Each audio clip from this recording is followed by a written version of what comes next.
Le cancer de l'estomac touche près de 9000 personnes tous les ans, se situant ainsi au 5e rang des cancers. Environ 66% des patients concernés sont des hommes. Quelles sont les causes et les symptômes de cette pathologie? Quels en sont les moyens de prévention? L'estomac est un organe creux situé entre l'œsophage et le duodénum. Il participe à la digestion par l'intermédiaire des sucs gastriques. Dans 9 cas sur 10, le cancer de l'estomac est un adénocarcinome, c'est-à-dire qu'il se développe à partir des cellules glandulaires situées sur la paroi de l'estomac. Par ailleurs, 80% des cancers gastriques ont pour origine une infection bactérienne impliquant l'Helicobacter pylori. Présente chez environ 50% de la population, cette bactérie se révèle cancérogène lorsqu'elle se propage dans la muqueuse de l'estomac et ne provoque le développement d'un cancer de l'estomac que dans moins de 1% des cas. Les autres facteurs de risque du cancer gastrique sont un mauvais régime alimentaire, généralement lié à un excès de sel, le tabagisme et les antécédents familiaux. Quels sont les symptômes du cancer de l'estomac? Point milieu brûlure d'estomac. Point milieu difficulté à digérer. Point milieu perte d'appétit. Point milieu anémie. Point milieu fatigue. Point milieu sensation d'inconfort au niveau de l'abdomen. Point milieu nausées et vomissements. Point milieu saignement.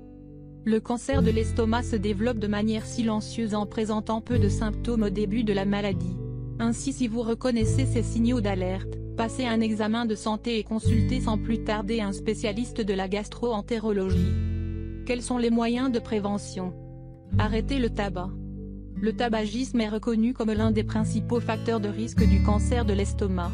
Certaines études ont même démontré que l'exposition à la fumée secondaire fait aussi augmenter le risque.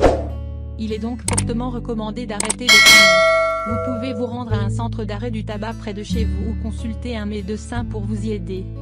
Adoptez un régime alimentaire sain. Les médecins recommandent un régime alimentaire sain à base de produits naturels.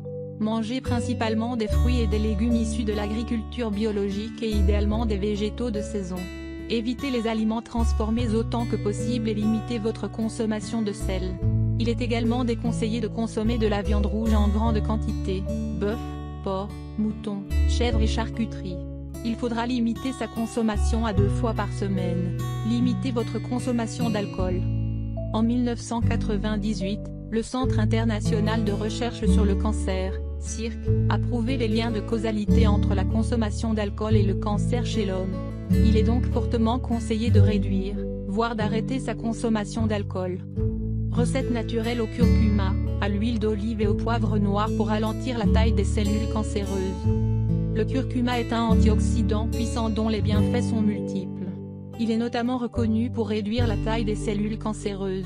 Pour une meilleure efficacité, nous conseillons de créer votre propre mélange à base de curcuma à consommer au quotidien.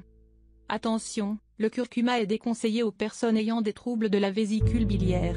Nous recommandons d'en consommer avec précaution en association avec certains médicaments car ils pourraient influencer leurs effets. Étant un puissant fluidifiant sanguin, il est déconseillé aux femmes enceintes et est à éviter en cas d'opération ou de traitement avec des substances anticoagulantes. En outre, il est préférable de ne pas en consommer si vous êtes sujet aux bouffées de chaleur en raison de ses propriétés réchauffantes. Voici une recette à base de curcuma, d'huile d'olive et de poivre noir, idéale en prévention du cancer. Ingrédients. Point milieu une pincée de poivre noir. Point milieu une demi-cuillère à soupe d'huile d'olive. Point milieu une demi-cuillère à thé de curcuma. Préparation. Mélangez les ingrédients dans un bol puis ajoutez ce mélange à vos soupes, salades ou autres plats. Évitez de réchauffer ce mélange ou de le consommer tard dans la soirée. Attention, le poivre noir est déconseillé en cas d'ulcère, de gastrite ou d'hémorroïdes car il irrite les muqueuses.